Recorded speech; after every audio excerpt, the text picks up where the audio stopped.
Good evening, students. Now you know me as the mild-mannered professor. You do not know me as the competitive debate coach, and you're about to find that out. If you want to win $100, $50, or $25 on Amazon, and by the way, if you win it, you better make sure you sanitize everything, jump on board for the Calm Week 2020 Student Speech Contest. Now, I've had several of you ask me about this, and I've been very busy, and I'm a slow reader. I'm very slow at reading instructions, but once I do, watch out. So we're going to go through this together.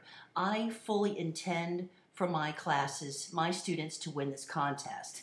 There is no question that Coppoletta's sharks, we're going to have to come up with a theme. I usually like alliteration, so we're going to have to think of something.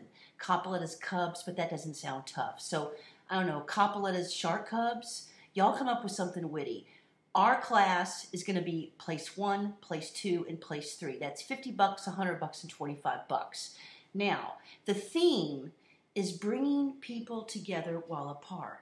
Now think about this. This could be ways of communicating via technology, digital technology, or things that you can do during the pandemic to help people out, whether it's bringing them food or running errands. I don't know. Like some of my students were talking about how they were running errands for people, and I was doing that.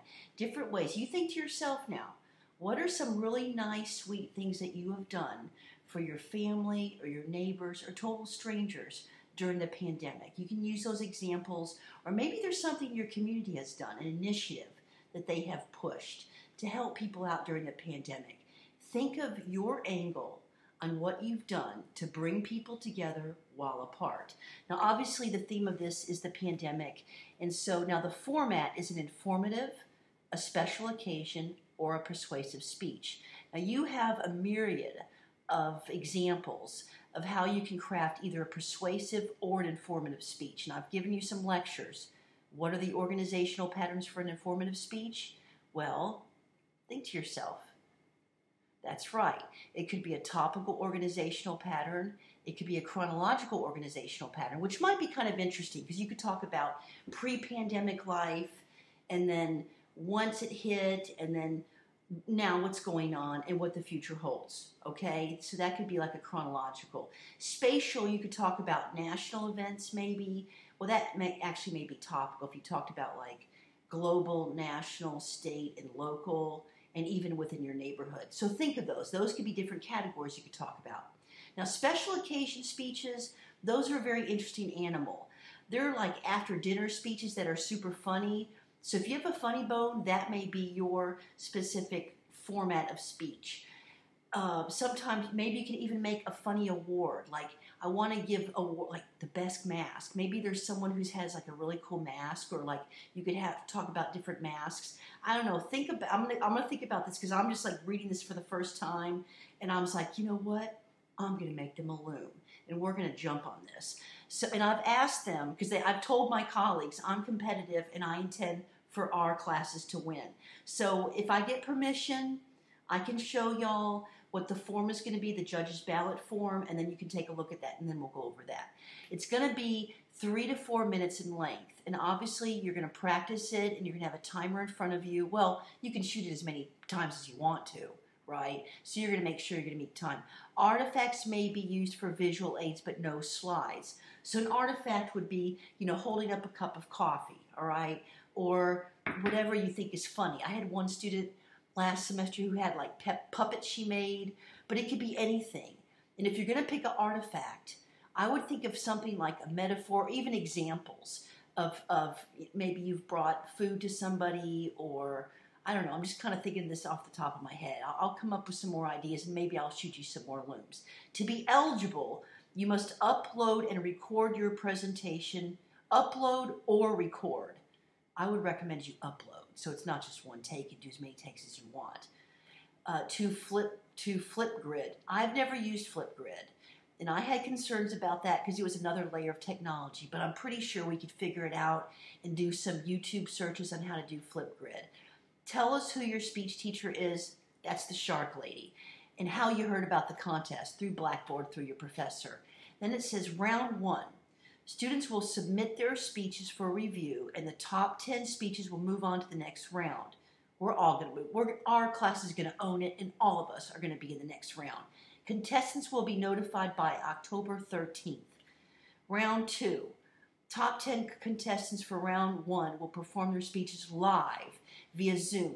This is going to be awesome because by the time you've done round 1, you're going to have it so solid in your brain. It's going to be locked in the dome that you're going to be a killer shark by October 20th. And then at 7 p.m. So that's nighttime. So that's good. So put that on your calendar that you're going to be performing live on October 20th at 7 p.m. And then winners will be announced live. Okay, so October 20th is going to be the live stream. If you have any questions, you can contact my colleague, Professor Gretchen Harries, or Professor Hunt. I'm not on here, but that's okay. I'm part of the committee. So anyway, that's a little overview. I'm going to do a little bit of brainstorming, and maybe we can talk about this in class or we can help each other. But I am definitely going to be available for office hours as much time as you need me to help you with this.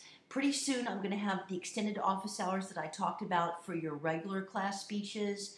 And I want to reassure you that you are armed with all the information that you already need for the informative and the persuasive. And the special occasion, there's tons of stuff already up there under the Blackboard component where I've showed you the click here for everything you need part, and there's some examples there. But the thing about special occasion It's 10 o'clock. is that you can, I love that about my computer, is the thing about special occasions is you can Borg out different elements of those to make it your own. And remember, the key to a special occasion speech, and it pretty much should be also kind of in the back of your mind for this one, is that you want to shape and share. We call it shaping and sharing and rhetorical criticism. You want to bring people together.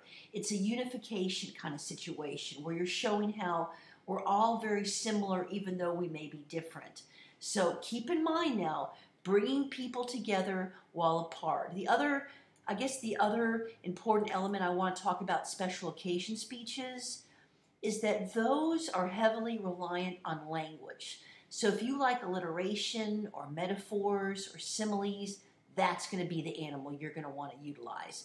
All right, students, I just want to send you out a really quick little email or a video, a loom, about this contest and have you start thinking about it. Some of you are very witty.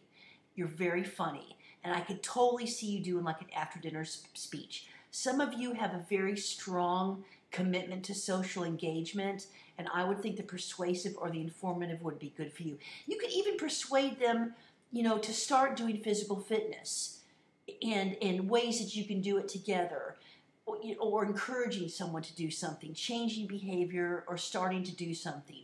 Informative could be even teaching them different elements, something to get involved for positive mental health or for physical fitness, like I said.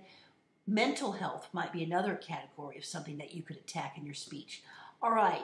And then finally, what we're going to work on is we're going to do some rehearsals. We're going to have you rehearse that bad boy a couple of times before you even videotape it to make sure that you've got your vocal variety, your articulation, your pronunciation, and I would recommend a full-on body shot. And I'm going to give you some tactics that I used to teach my extemporaneous and oratory speakers, and I'll probably be shooting some lectures over that in the weekend anyway for our class assignments proper. Have a great weekend, Shark Cubs, and I'll see you on Monday or Tuesday. Thank you for watching my video.